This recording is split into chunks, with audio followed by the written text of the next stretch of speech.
Hello,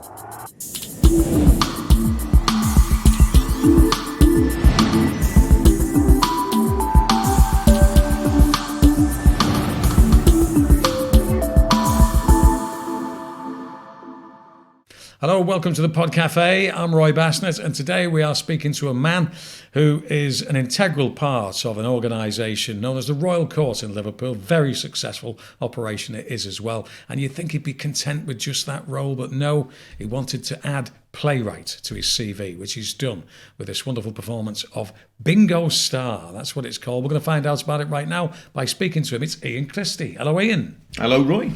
Thanks for having me in. Well, not my pleasure, mate. Now, we've been knowing each other for a while, and I've always known you as being the person that puts bums on seats through the marketing strategies that he puts together for the Royal Court. But it wasn't enough for you. You had to become a playwright as well. Is this something that's always been like a hidden thing within you, and you thought sooner or later I've got to write that play? You know? Yes, some would say it's still hidden, having seen the show, but no, I kind of. This was one of those lockdown things. You know when you sit down during lockdown and you think, well, what do I really want to do? And my kids were studying in school and they were getting good reports of their English and their writing. And I thought, I used to get good reports for my writing. Like, why did I ever do anything with that?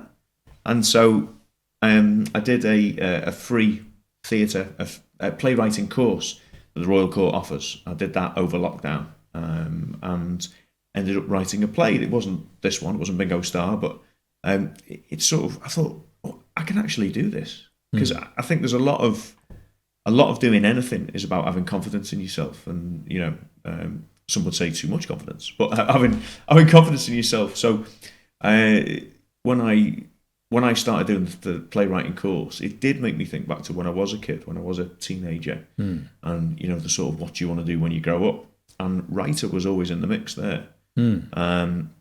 So to be able to have had something produced and up and out there and in front of a few thousand people already, it makes me feel a lot more confident in being able to call myself a writer. Right. I finally changed my Twitter bio last night. Actually, did you?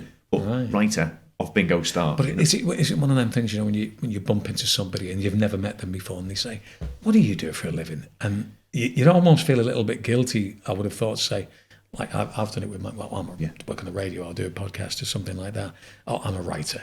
It does. Have you got used to that yet? No, and I don't think I will. And it's that kind of, you have it with a lot of the creative stuff. I'm sure you speak to actors, singers, whatever, and they'll only really call themselves, I'm an actor. Once they've been in something produced, and they're relying on that.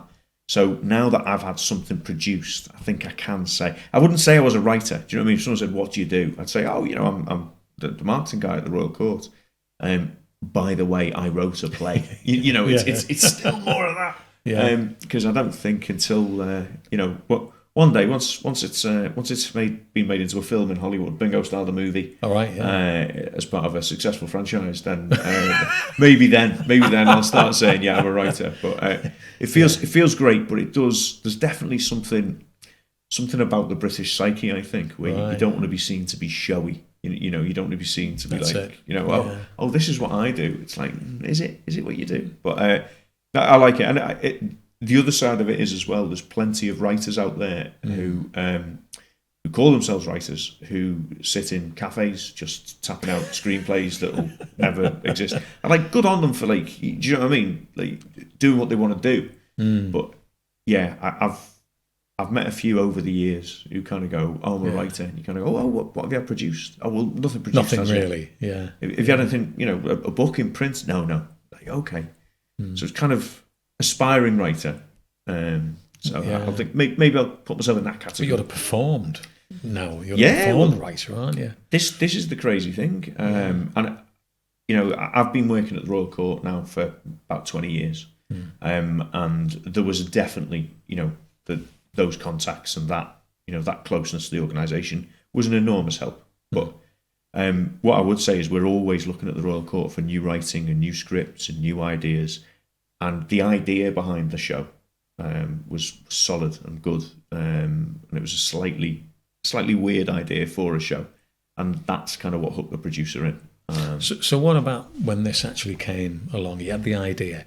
Was it one of them, like, the boss man's there and there's like piles and piles of scripts on the table and I think I'll just put mine second one in or something? I'll sneak it in. I'll sneak it. Was that the process? How did it come into being? Well, funny enough, I had the idea about this because the show itself, it's set in a bingo hall, but the unique aspect of it is that there's 3 live bingo games through the show and the audience play along with the bingo games. And if they get a line, they win 50 quid. Yeah. So you can tell it's written by a marketing guy. Is 50 quid, come and see my play. Well, I had the idea for it years ago, long time ago. I think maybe about 14, 15 years ago. It's when my eldest was a baby. And I wrote the whole thing longhand back then. And then I put it to one side and I read it back a couple of months later and it was absolute garbage. And I went, oh, it's rubbish. Forget about it. But I mentioned the idea of it to my boss and he never forgets anything. So when I'd done the script writing course and those scripts get passed around the office and people have a read of them. And my boss, Kevin Fearon, he read that script and he said, why don't you have another run at Bingo Star? And I'm like, okay. And then coming back to it with that experience of doing the course behind me and a further 15 years of producing theatre behind me, I was able to structure it differently. The characters were more believable. There was more depth in the whole thing, and it turned into something pretty good. And then we had to go through the process as all writers do, which is, here's my first draft. What do you think? And the producer says, rubbish.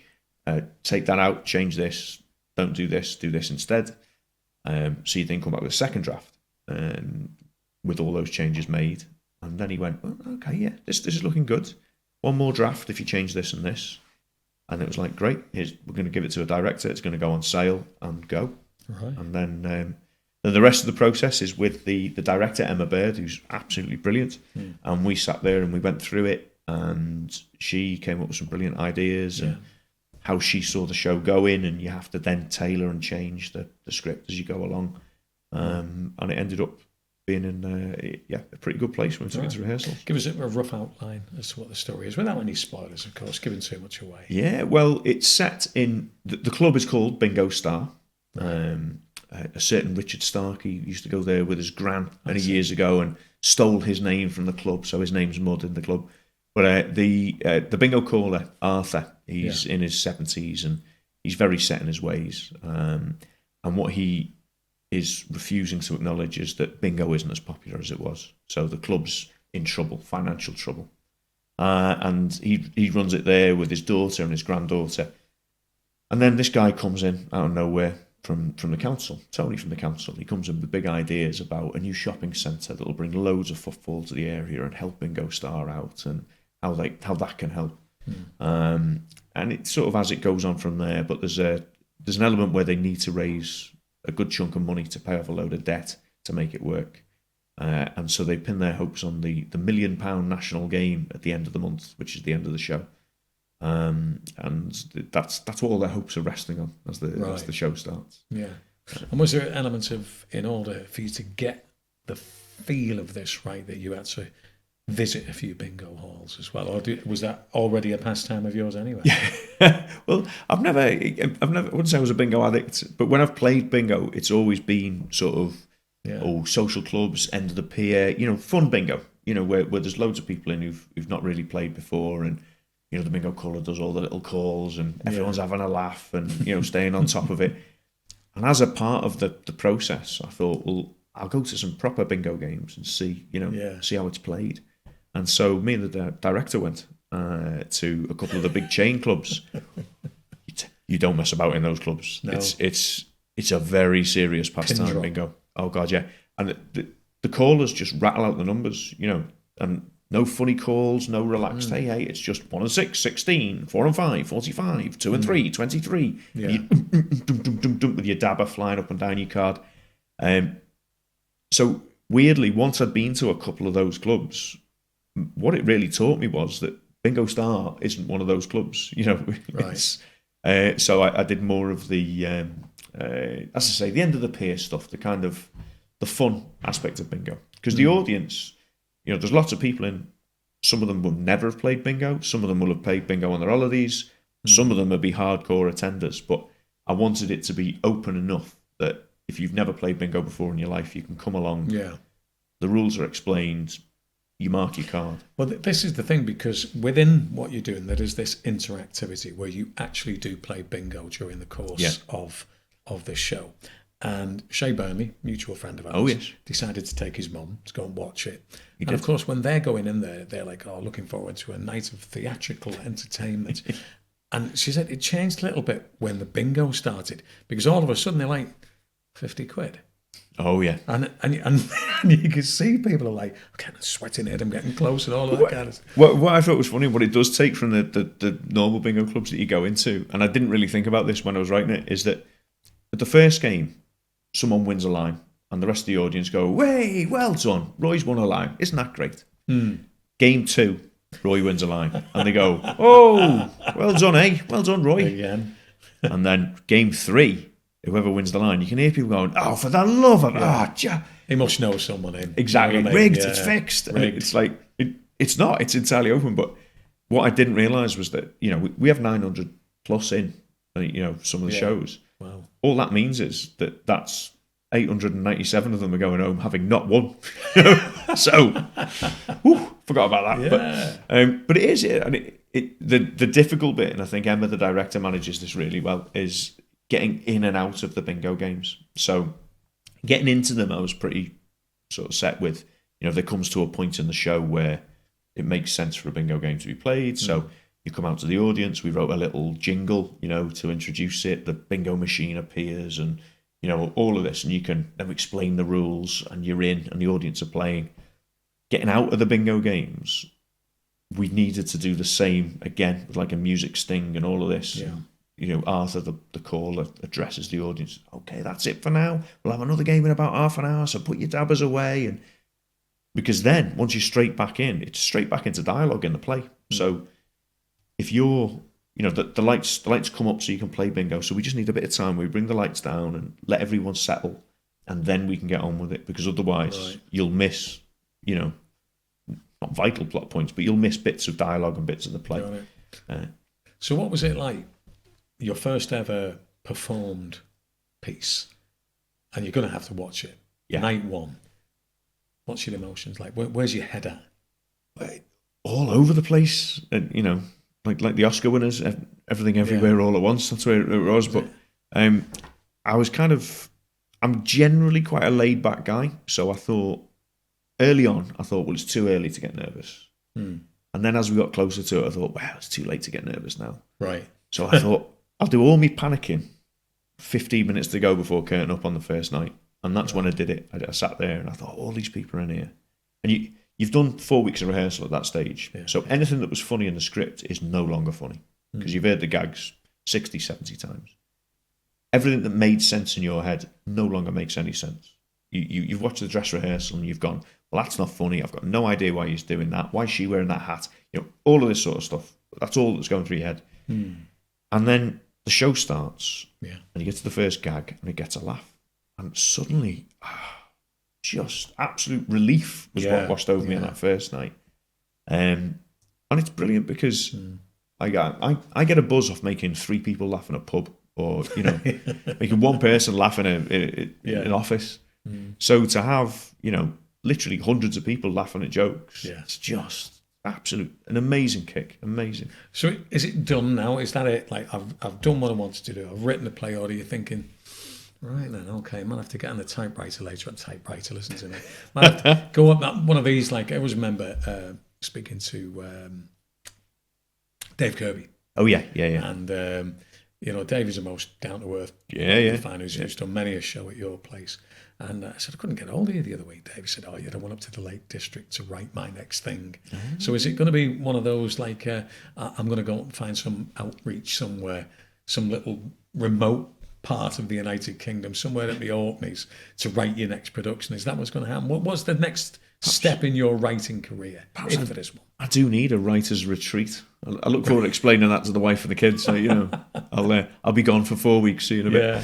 But my overarching aim was to get something produced, and I've had something produced, and to have this opportunity for a first-time playwright is unbelievable.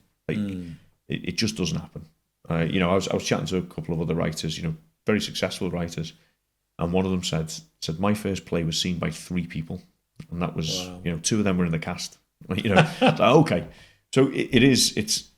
I feel like I've jumped out a load of steps, which is great for me, and the show's going down well, and the audience are enjoying it. But it is addictive. It's that. I was talking to another writer this morning, Jonathan Harvey, who's written a show called A Thong for Europe, which is coming up next. And he's a hugely successful writer. He's amazing. He's an incredible guy. And he said to me, it's addictive, isn't it? He said, the laugh.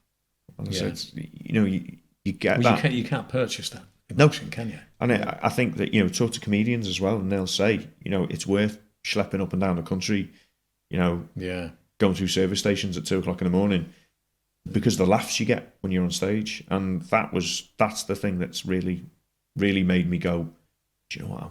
I fancy doing another one of these. Yeah. And there's lots of ideas rattling around in there. It's just sit down, pour some of them onto paper, and see what happens. And have you bought into the whole playwright thing now? That you so much so that you only want to be referred to by your surname, like Shakespeare, Pinter. I think Christie. It's the next logical step, isn't it?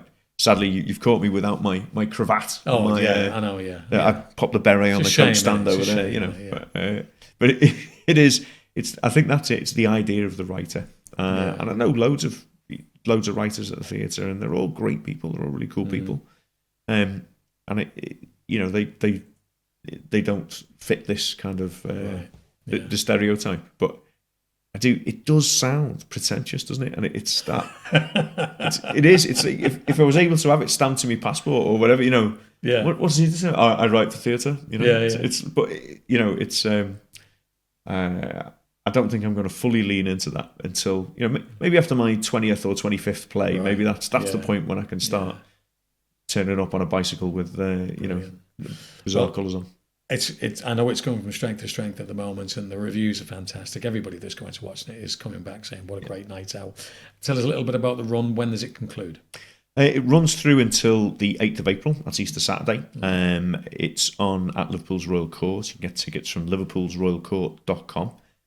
It's going really well. It's selling really well. If anyone hasn't been to the Royal Court before, we do things a little bit differently there. We've got tables and chairs instead of road seats downstairs. So you can get a meal before the show. You can sit down, have a meal, watch the first half of the show, have your dessert at the interval. Wow. But so it's a full night out, and you could win 50 quid, couldn't you? Are they dabbers supplied, or do you have to bring your own? We supply little pencils, but you can get a bingo star dabber behind the bar, £1.50 for a dabber, cheap at twice the price. Merchandise as well. I love it. Brilliant. Well, don't forget, if you want to go and watch this incredible show, then feel free to go and check out the website, which is, or remind me the website. It's liverpoolsroyalcourt.com. The easy one for you to remember. Iain, thank you very much indeed for speaking to us. Thanks, Roy.